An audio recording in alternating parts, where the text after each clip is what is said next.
What's up, everybody? Derek here, and today we are at Walmart, as you see right behind me.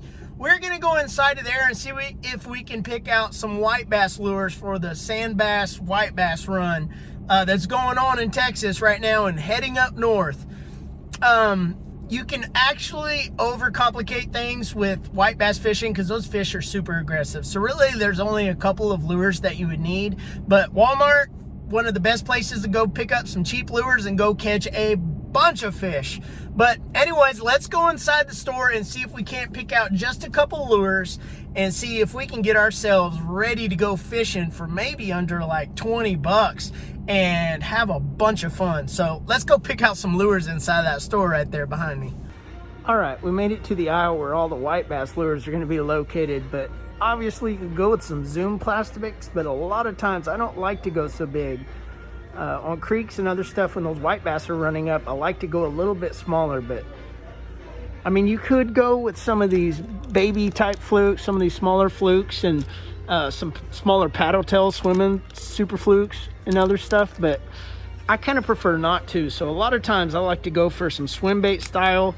That's maybe just a little bit too big for me, but you could definitely get that bait out there. But those white bass are usually up shallow, so that is more of the size that I am looking for, being an 1/8 ounce with that paddle tail right there, and it's already set up so you can just tie it on. You can do the same with these storms, but with that little bit of extra vibration in there with those, I would definitely go with that.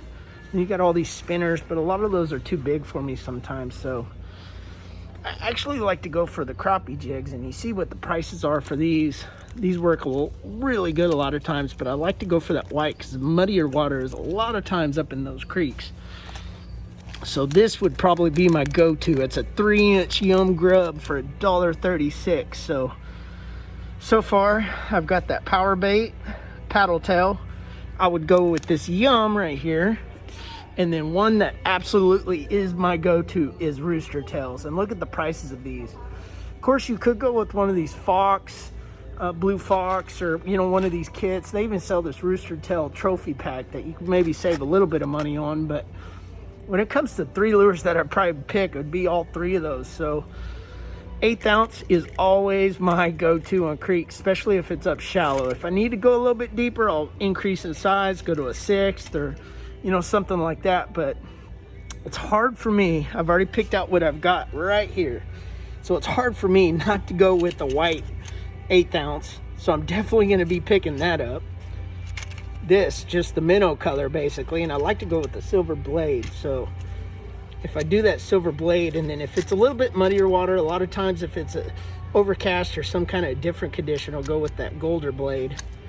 But those would be my 3 rooster tails. I don't really stray far from them because of the price of them. I mean, look at that, $2.66.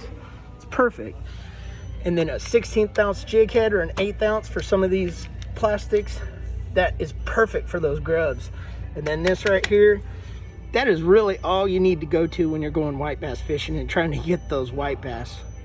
Well, we're back out here to the truck and we are ready to rock and roll with these lures. We got some good prices inside of there, and surprisingly, these lures are really good for catching white bass. With them being so aggressive, you really don't have to overcomplicate things. Just keep it simple and just go out there and catch some fish and find out where those things are located. And once you get on them, you're going to catch them over and over, and that's how it usually happens. But let me know what you guys think in the comments, or maybe did I miss a lure that you might have put in there?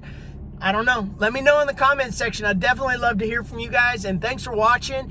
And subscribe if you haven't already. Like this video if you liked it. And I'll see you guys in the next one.